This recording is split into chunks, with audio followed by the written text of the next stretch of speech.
आज के इस 88वीं शिव जयंती महोत्सव की आप सभी कजरा वासियों को बहुत बहुत बधाई हो, बधाई हो, बधाई हो।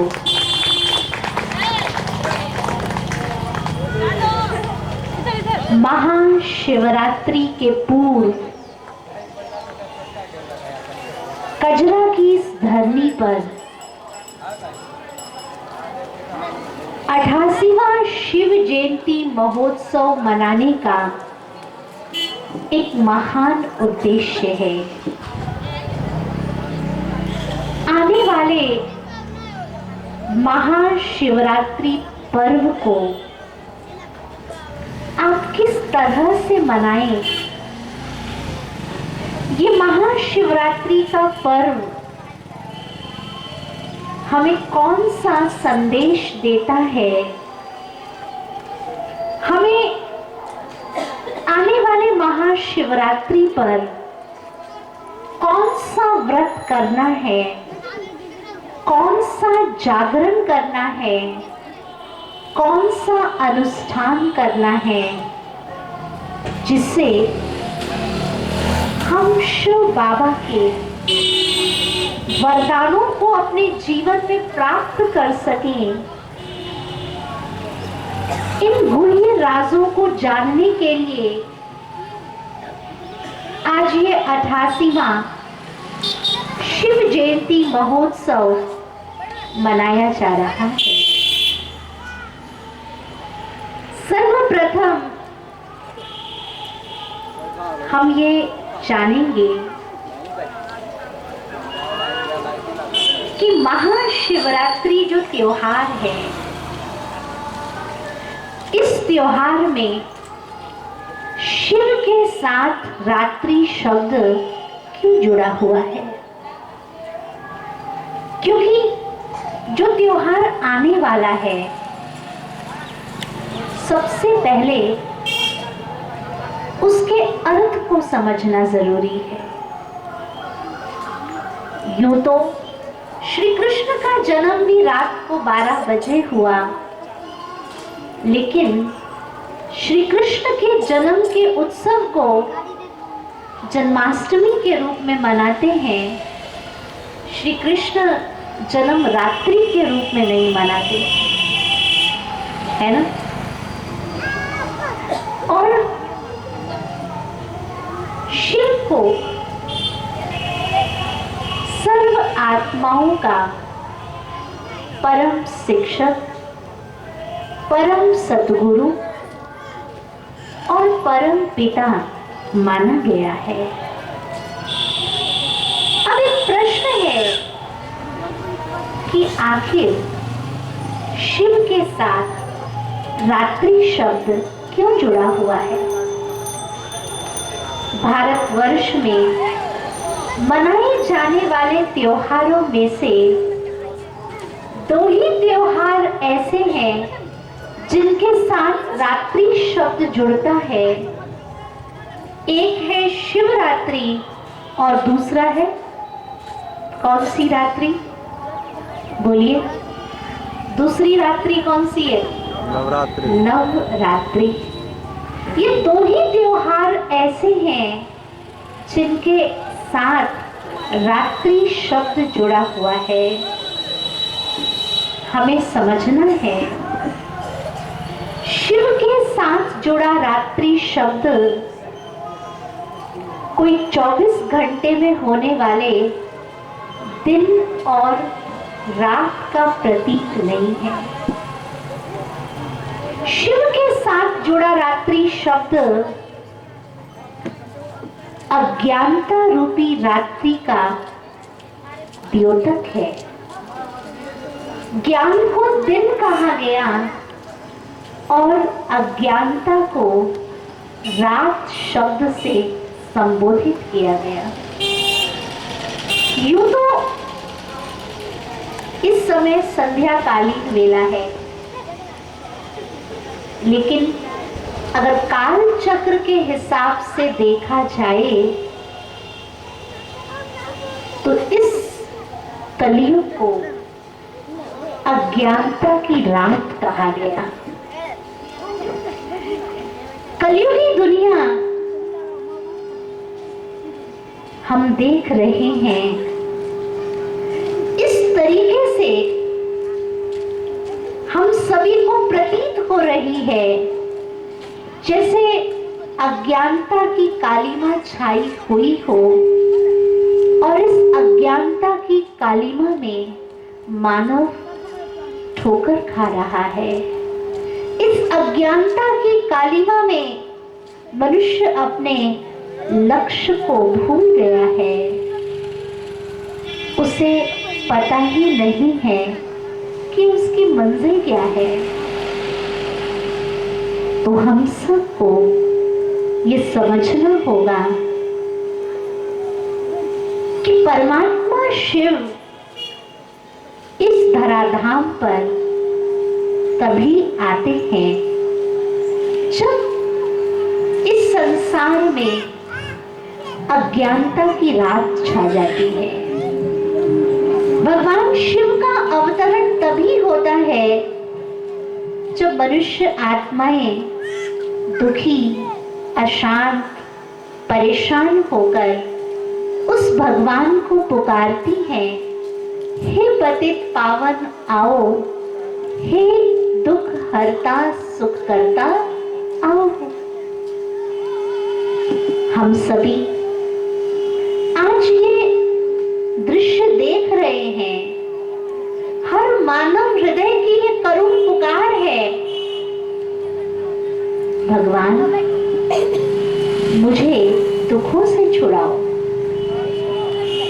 क्या आज सारा संसार दुखी और अशांत नहीं है? कोई ऐसा है जो ये कहे कि हमारे जीवन में कोई दुख नहीं है? कोई बिरला ही व्यक्ति ऐसा मिलेगा जो ये कहे कि मैं बहुत खुश हूं, या मैं बहुत सुखी हूं, या मैं बहुत आनंद में हूं। ऐसा बोलने वाला व्यक्ति कोई बिरला ही होगा। नहीं तो पूरे संसार में यही दृश्य दिखाई दे रहा है। कोई तन से दुखी है, कोई मन से दुखी है, कोई धन के अभाव के कारण दुखी है, कोई अपने संबंधों में दुख का अनुभव कर रहा है, और कुछ लोग ऐसे हैं जिनके जीवन में दुख का कारण कुछ और नहीं बल्कि उनकी नकारात्मक सोच है, उनके अपने संस्कार हैं जिनके कारण वो जीवन में दुखी हो रहे हैं। और ऐसे लोगों के लिए हम यही कहते हैं कि ये वो लोग हैं जो अपने आप से दुखी हैं। तो जब भगवान की बनाई हुई सृष्टि तमो प्रधान हो जाती है, और जब भगवान के बच्चे दुखी होकर उसे पुकारना शुरू करते हैं, तो भगवान अपने बच्चों की पुकार सुनकर इस धराधाम पर आते हैं। और भगवान के आने का ही यादगार शिवरात्रि का त्योहार है। आप चिंतन करके बताइए,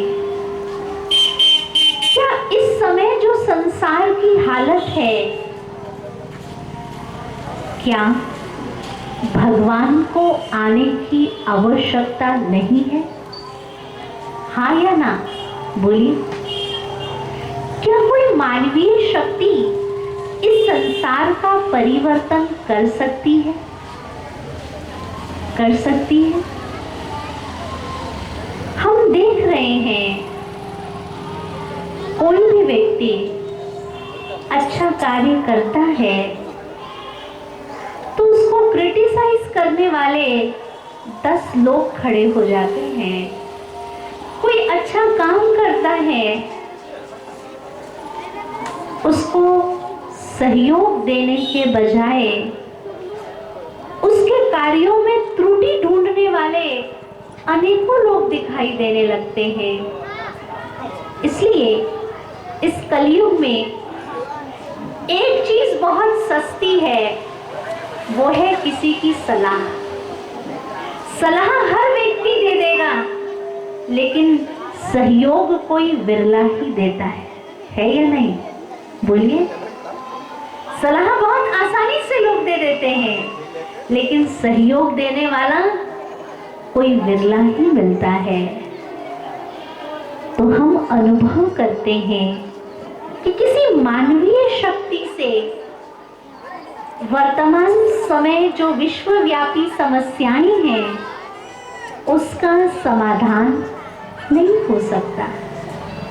इसलिए भगवान का वायदा है कि जब धर्म की अति गलानी होती है, तब मैं आता हूँ अधर्म का विनाश और सत्य धर्म की स्थापना करने के लिए। धर्म गलानी का मतलब क्या है? जब हम अपने स्वधर्म को भूल जाते हैं, जब हम अपने वास्तविक धर्म को भूल जाते हैं, तब परमात्मा को इस धराधाम पर आना पड़ता है। जैसे हम सब आत्माओं का स्वधर्म शांति है, हम सब आत्माओं का स्वधर्म प्रेम है, हमारा स्वधर्म पवित्रता है। लेकिन आज हम अपने स्वधर्म को भूल चुके हैं। शांति हमारा स्वधर्म है, और अपने स्वधर्म को भूलने के कारण आज शांति की खोज व्यक्ति बाहरी दुनिया में कर रहा है। और छोटी छोटी बात में व्यक्ति कह देता है, मेरा मन बहुत अशांत है। क्यों अशांत है? क्योंकि वो अपने स्वधर्म को भूल गया है। प्रेम हमारा स्वधर्म है, लेकिन आज हम देख रहे हैं मानव के अंदर ईर्ष्या, नफरत, द्वेष, वैर, वैमनस्य, इन भावनाओं ने प्रवेश कर लिया है। यानी व्यक्ति अपने स्वधर्म को भूल गया है कि उसका स्वधर्म क्या है। प्रेम स्वरूप स्थिति में स्थित रहना। और जब संसार में ये गिरावट दिखाई देती है, तो परमात्मा को इस सृष्टि पर आना पड़ता है। फिर से हमें स्वधर्म का ज्ञान देने के लिए, फिर से हमें अपने स्वधर्म में टिकने की प्रेरणा देने के लिए भगवान को इस धराधाम पर आना पड़ता है। गीता में बहुत सुंदर संवाद है भगवान और अर्जुन का। जब भगवान कहते हैं कि मैं धर्म गलानी के समय पर इस संसार में आता हूं, तो अर्जुन भगवान से पूछता है, भगवान आप कैसे आते हैं? आपके आने की प्रक्रिया क्या है? तो भगवान ये स्पष्ट करते हैं, अर्जुन, शरीर की प्राप्ति एक अलग विषय है और स्वरूप की प्राप्ति एक अलग विषय है। मैं शरीर धारण नहीं करता हूँ, बल्कि स्वरूप धारण करता हूँ। मैं पर काया प्रवेश करके आता हूँ और मेरा जन्म नहीं बल्कि अवतरण होता है। हम सबसे पहले परमात्मा में अंतर क्या है? हम आत्माएं जन्म मरण के चक्र में आती हैं। हम आत्माएं कर्म और फल के बंधन में बंधती हैं, लेकिन परमात्मा वो है जो जन्म मरण के चक्र से न्यारा है। भगवान वो है जिसका कोई माता पिता गुरु शिक्षक नहीं है। तो हम इस बात को गहराई से समझेंगे कि हम सब आत्माएं इस संसार में माँ के गर्भ में प्रवेश करती हैं और वहाँ हमें शरीर मिलता है। माँ के गर्भ में शरीर का निर्माण होता है, लेकिन भगवान अपने आने की विधि ये बता रहे हैं कि मेरा जन्म नहीं होता है, बल्कि मेरा अवतरण होता है। जो परमात्मा निराकार है, जो परमात्मा ज्योति बिंदु स्वरूप है, उस परमात्मा को इस धराधाम पर आने के लिए एक साधारण मानव तन का आधार लेना पड़ता है, और जिस मानव तन का वो आधार लेते हैं उनको नाम देते हैं प्रजापिता ब्रह्मा। और प्रजापिता ब्रह्मा के द्वारा परमात्मा एक सत्य धर्म की स्थापना का कार्य करते हैं। आपने शास्त्रों के माध्यम से भी ये पढ़ा है कि भगवान ने सृष्टि रची तो किसके द्वारा रची? बताइए, किसके द्वारा रची? हाँ, ब्रह्मा के द्वारा। स्थापना का डिपार्टमेंट किसके पास है? सृष्टि की स्थापना भगवान किसके द्वारा कराते हैं? ब्रह्मा के द्वारा स्थापना, विष्णु के द्वारा पालना, और कहते हैं शंकर जी के द्वारा विनाश। ये तीन कर्तव्य हैं परमात्मा के। तो स्थापना का डिपार्टमेंट किसके पास है? हाँ, ब्रह्मा के पास। और आपने ये भी कथा सुनी होगी कि भगवान को जब सृष्टि रचने का संकल्प आया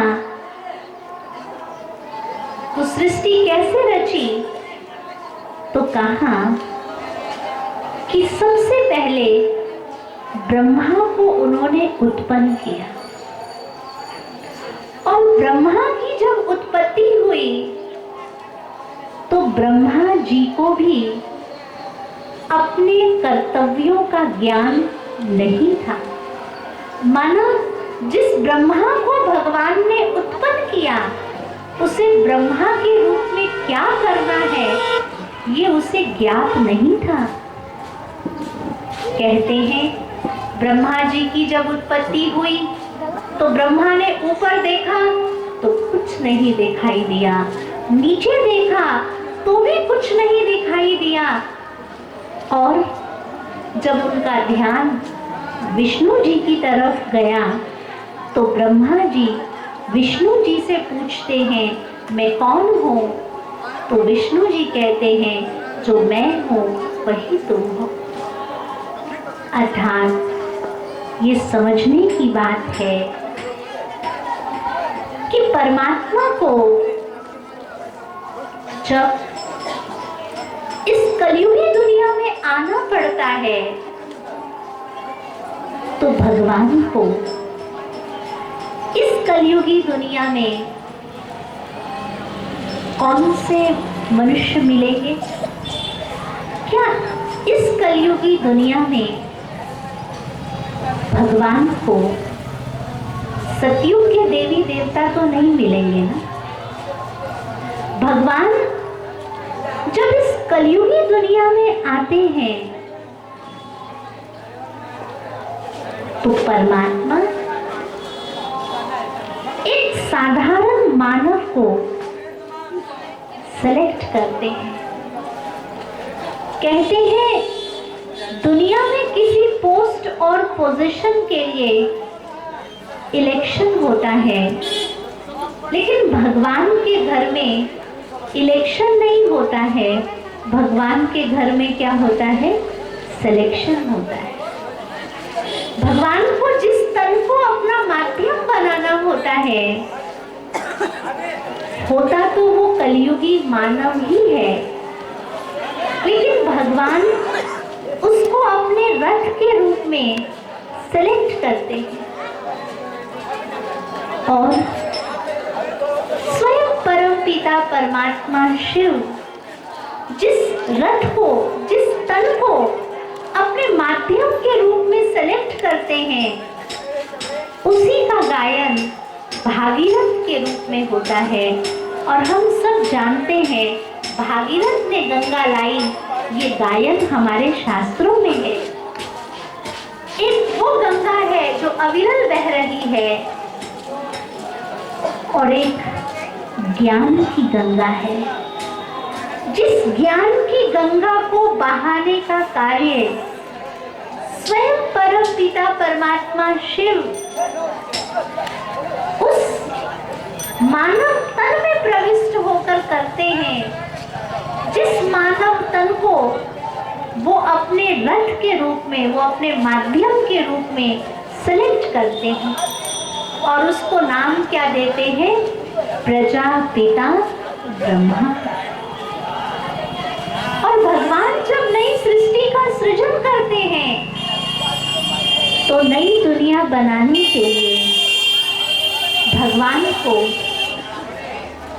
भौतिक रूप से इस संसार में परिवर्तन करने की आवश्यकता नहीं पड़ती है।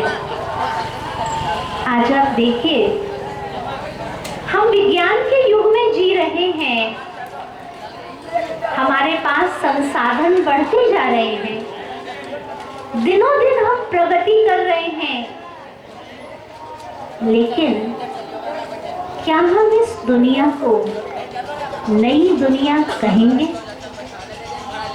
भले इस दुनिया का बाहर से उत्थान हो रहा है, बाहर से व्यक्ति प्रगति कर रहा है, लेकिन अगर मनुष्य के अंतर मन को देखा जाए, उसकी आंतरिक स्थिति देखी जाए, तो अंदर से व्यक्ति खाली है। बाहर से देखकर ऐसा प्रतीत नहीं होगा कि सामने वाले के जीवन में कोई दुख भी है, लेकिन अधिकतर लोगों के साथ आप बैठिए और आप उनकी कहानी सुनिए, तो हर व्यक्ति दुखों की गाथा से भरा पड़ा है। माना हमने बाहरी विकास किया है, साधनों की कमी नहीं है, लेकिन मन में शांति नहीं। आज धन कमाने की होड़ है, लेकिन हम भली भांति जानते हैं धन से इंसान एक अच्छा बिस्तर खरीद सकता है, लेकिन नींद नहीं खरीद सकता है। खरीद सकता है? बहुत पैसे वाले लोग हैं जिनको रात रात भर नींद नहीं आती है, उनको नींद की गोलियां खानी पड़ती है। पैसा आपको बहुत कुछ दे सकता है, लेकिन सब कुछ नहीं दे सकता है। हम देख रहे हैं व्यक्ति का पूरा ध्यान अर्थ की तरफ है, लेकिन वो ये भी अनुभव कर रहा है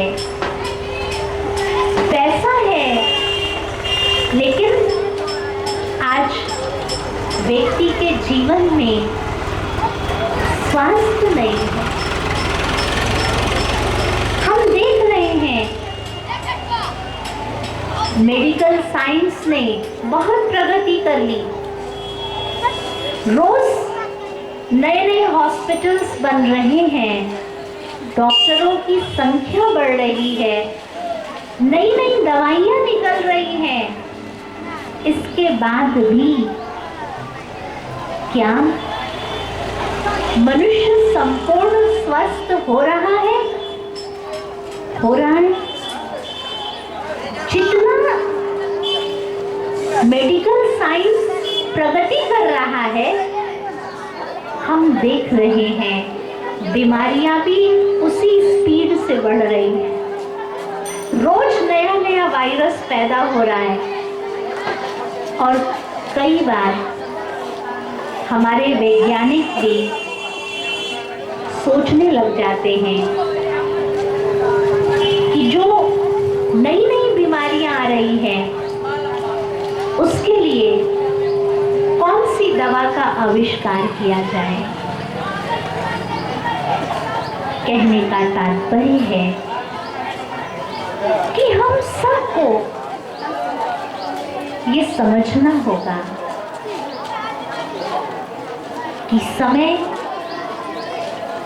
परिवर्तन की मांग कर रहा है। हमें ये समझना है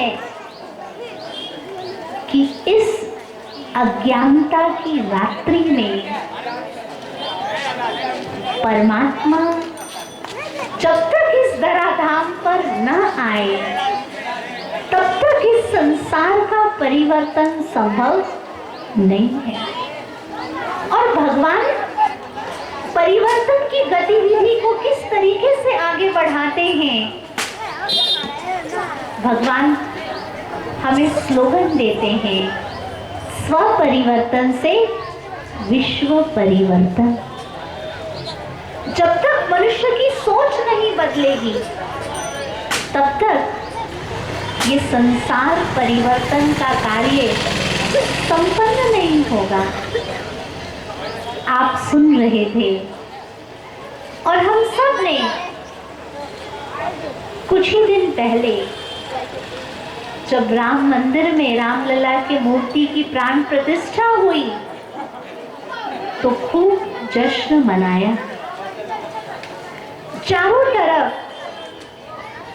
हम सबको हर एक की जुबान पर श्री राम के नाम का आवाज सुनाई दे रहा था। लेकिन हम चिंतन करें, राम मंदिर तो बन गया, लेकिन क्या ये संसार राम राज्य नहीं बन सकता?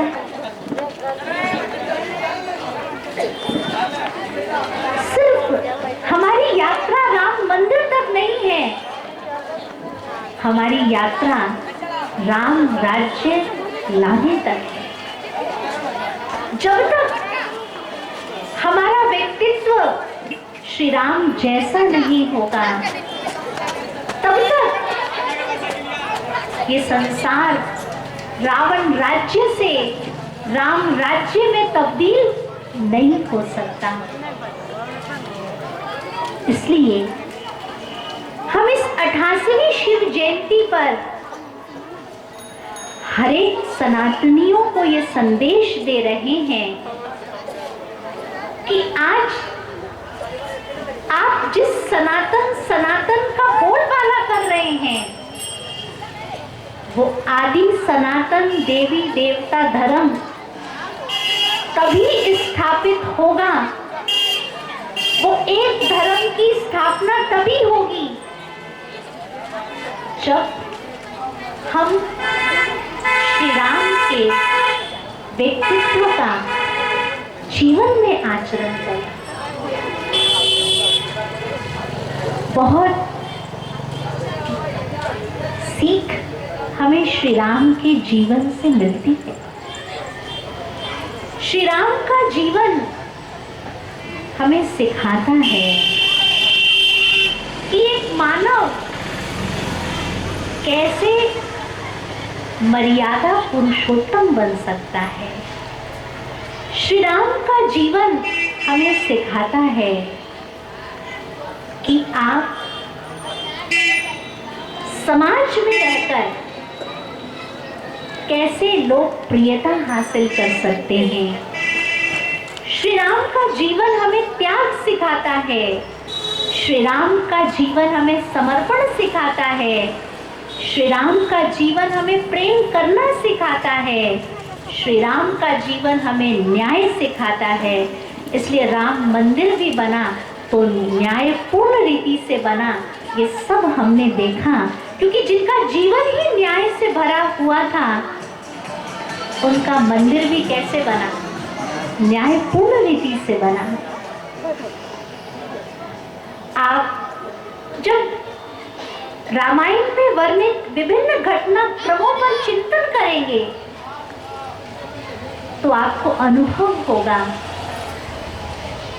कि राम बनना ये साधारण काम नहीं है। जब श्री राम वन में गए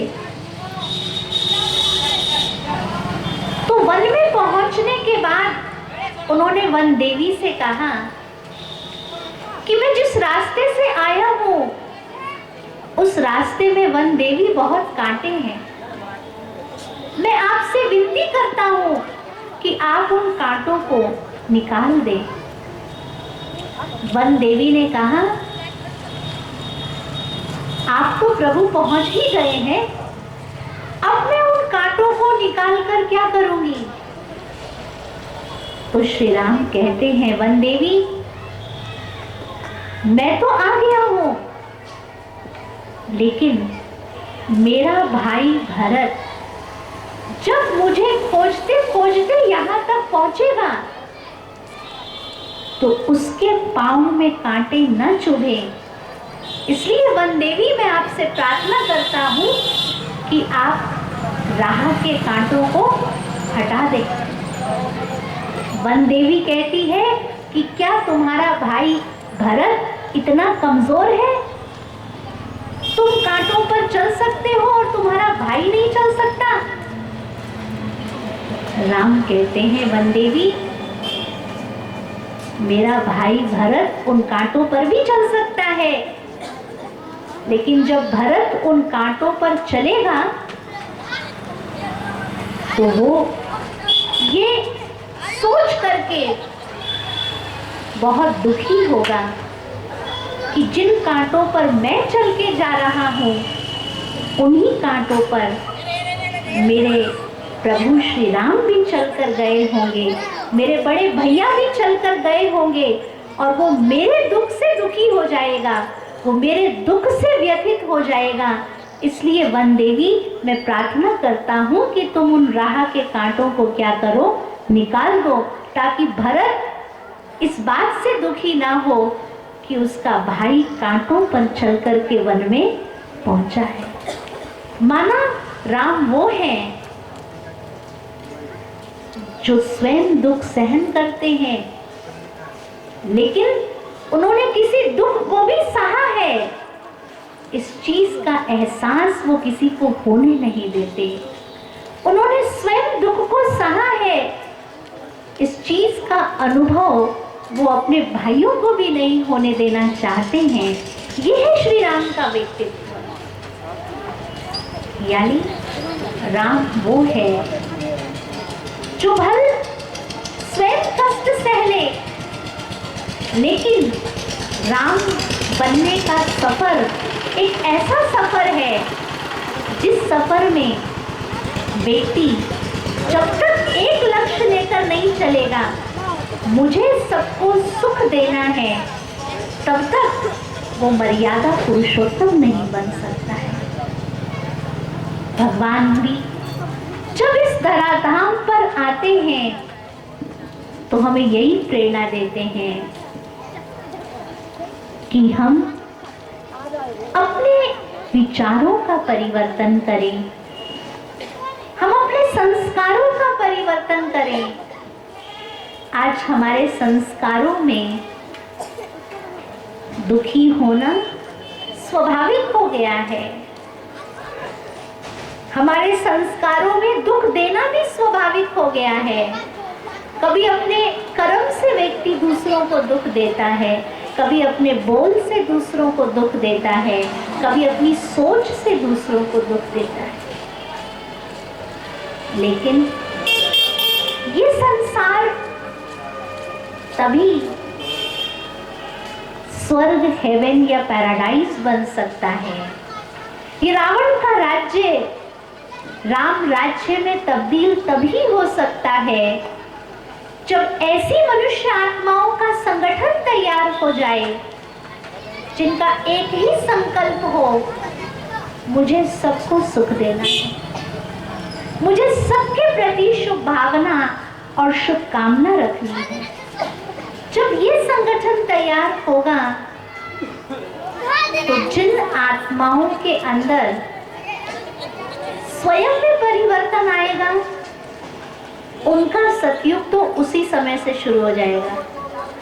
और जब एक संगठन इस कार्य के लिए तैयार हो जाएगा तो संसार में भी सतयुग आ जाएगा। कई लोग हमको कहते हैं, बहन जी हमारे अकेले बदलने से क्या होगा,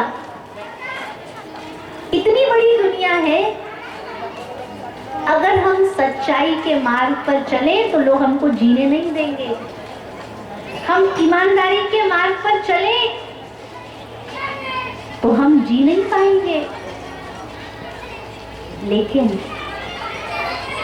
भगवान ने हम सबको ये विश्वास दिलाया है, अगर आपके अंदर सत्यता की शक्ति है, अगर आपके अंदर ईमानदारी का गुण है, यानी अगर आपने अपने जीवन को दैवी गुणों से संपन्न किया है,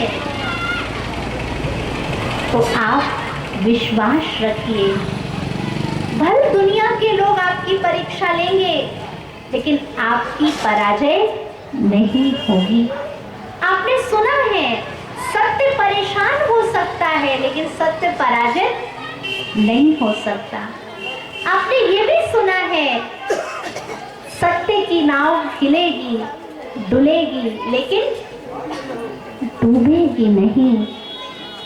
माना अगर हम भगवान की आज्ञा पर अपने जीवन में दैवी गुणों की धारणा करते हैं तो कलयुग के लोग हमारी परीक्षा जरूर लेंगे, लेकिन फिर भी अगर हम गुणों का आवरण पहन कर रहेंगे तो जीवन के संग्राम में कभी हमारी पराजय नहीं होगी। और इसी का यादगार है, पांडव 5 थे, कौरव 100 थे, विजय किसकी हुई? बोलिए, विजय किसकी हुई? पांडवों की हुई। कहते हैं एक बार जंगल में आग लगी और जब जंगल में आग लगी तो चिड़ियाओं ने जब देखा कि जंगल में आग लगी है तो पास में एक सरोवर था जहां बहुत सारे हाथी स्नान कर रहे थे। चिड़ियाओं ने अपनी चोंच में पानी भर के जंगल की आग को बुझाना शुरू कर दिया। सरोवर में स्नान कर रहे हाथियों ने चिड़ियाओं के प्रयास को देखकर हंसी उड़ाना शुरू किया और चिड़ियाओं को हतोत्साहित करने के लिए हाथियों का समूह कहने लगा, अरे वो चिड़िया, क्या तेरी चोंच भर पानी से ये जंगल की आग बुझ जाएगी? चिड़ियाओं ने कहा, अरे वो हाथी, हमें मालूम है कि हमारे चोंच भर पानी से ये जंगल की आग बुझने वाली नहीं है, लेकिन हमें इस बात पर गर्व है कि जब इतिहास लिखा जाएगा तो हमारा नाम आग बुझाने वालों में से होगा, ना कि उस आग को देखने वालों में से। जब हाथियों ने चिड़ियाओं को हतोत्साहित करने की कोशिश की, चिड़ियाएं हतोत्साहित नहीं हुई और वो अपना कार्य जारी रखती हैं, अपनी चोंच में पानी भरती हैं और जंगल की आग को बुझाने की कोशिश करती हैं। कहते हैं चिड़ियाओं के प्रयास को देखकर हाथियों को अपने ऊपर शर्म आने लगी और वो हाथियों का समूह चिड़ियाओं से प्रेरणा लेकर जागृत हो गया। उन हाथियों ने भी अपनी सूंड में पानी भर करके और जंगल की आग को बुझाना शुरू कर दिया। और जब हाथियों ने प्रयास करना शुरू किया तो जंगल की आग बुझ गई। माना चिड़ियाओं के प्रयास ने क्या किया? हाथियों को जगा दिया। चिड़ियाओं के प्रयास ने हाथियों को भी ये प्रेरणा दी कि हमें जंगल की आग को बुझाना है। हम सब ये सीख लें, जब चिड़िया अपनी चोंच में पानी भरकर ये काम कर सकती है तो आज इस कलयुग के जंगल में विकारों की आग लगी हुई है। ये संसार कांटों का जंगल है और इस जंगल में कौन सी आग लगी है? विकारों की आग लगी है। सारा संसार विकारों की अग्नि में जल रहा है। काम, क्रोध, लोभ, मोह, अहंकार, इस आग में सारा संसार जल रहा है। हमें उन चिड़ियाओं की तरह प्रयास करना है। वो प्रयास क्या है? हमें परम पिता परमात्मा शिव से, ज्ञान सागर से शांति का जल अपने बुद्धि रूपी झोली में भरना है। हमें ज्ञान सागर से शीतलता का जल अपनी बुद्धि में भरना है और पूरे संसार में शांति का जल डालना है। पूरे संसार की आत्माओं को शीतलता का जल डालना है। अगर ये प्रयास हमने शुरू कर दिया तो वो दिन दूर नहीं है जब इस कलयुग रूपी जंगल की आग बुझेगी और फिर से संसार में क्या आएगा? फिर से संसार में सतयुग आएगा, नई दुनिया आएगी, सुखमय दुनिया आएगी, जहां नर श्री नारायण के समान होंगे और नारी कैसी होगी? श्री लक्ष्मी के समान। तो आप चाहते हैं ऐसी दुनिया आए? चाहते हैं कि यही दुनिया पसंद है? हाँ, कौन कौन चाहते हैं कि ऐसी दुनिया आए जहां नर श्री नारायण के समान हो, नारी श्री लक्ष्मी के समान हो? कौन चाहते हैं ऐसी दुनिया आए? सभी चाहते हैं। तो जब सब चाहते हैं तो हम सबको ये प्रयास करना होगा ज्ञान सागर से अपना संबंध जोड़ने का, क्योंकि आप सब भगवान को अलग अलग विधि से याद तो करते हैं, लेकिन हम सभी परमात्मा को याद करने के क्रम में एक गलती करते हैं। वो गलती कौन सी है कि हम उसे याद कम करते हैं और उनसे फरियाद ज्यादा करते हैं। परमात्मा को याद करने में गड़बड़ी कहाँ हो रही है? हम उसको याद करने के बजाय, हम उनसे संबंध निभाने के बजाय उनसे फरियादें बहुत करते हैं। गीता में भगवान ने कहा है, जो मुझसे धन मांगता है मैं उसको धन दे देता हूँ, जो मुझसे वस्तु वैभव मांगता है मैं उसको वस्तु वैभव दे देता हूँ। जो संतान मांगता है मैं उसको कर्म अनुसार वो भी दे देता हूँ। लेकिन जो मुझसे कुछ नहीं मांगता है मैं स्वयं उसका हो जाता हूँ। ये भगवान की वाणी है, ये भगवान का संदेश है। अब आप बताइए, हम जिस विधि से भगवान को याद करते रहे हैं,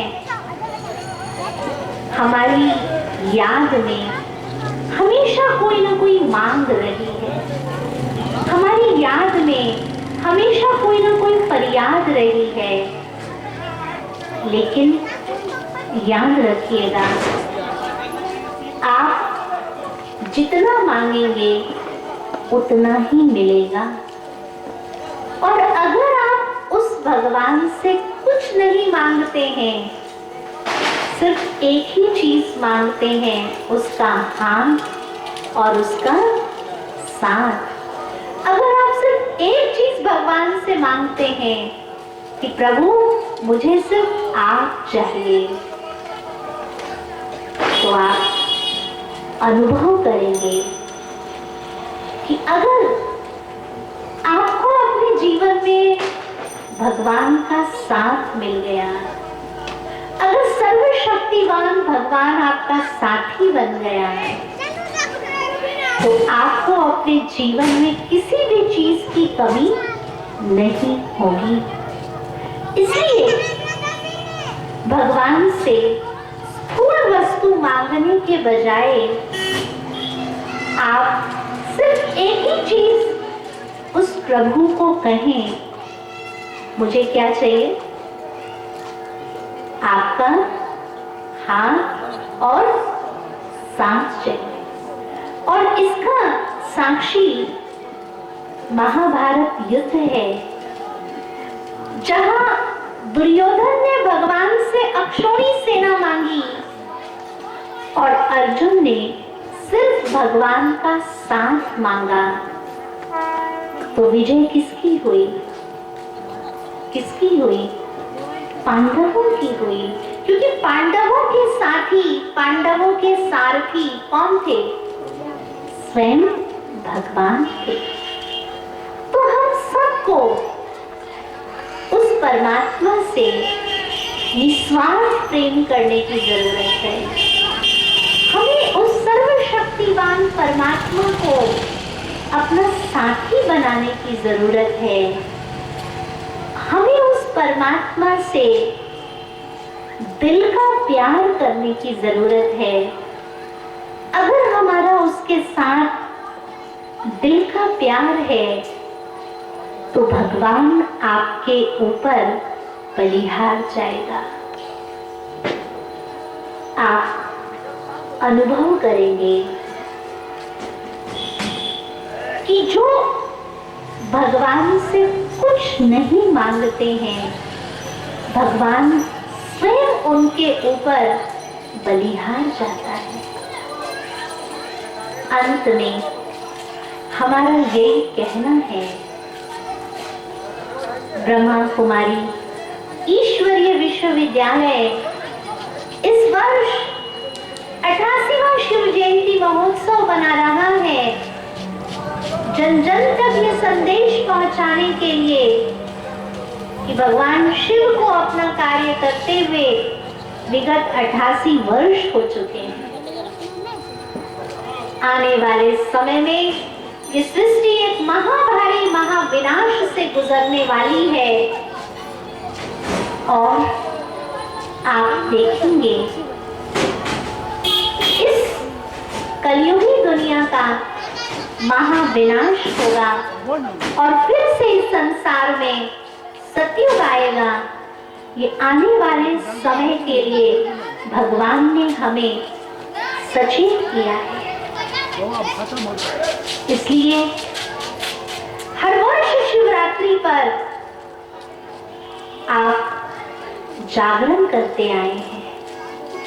एक दिन जाग लेना बहुत आसान है।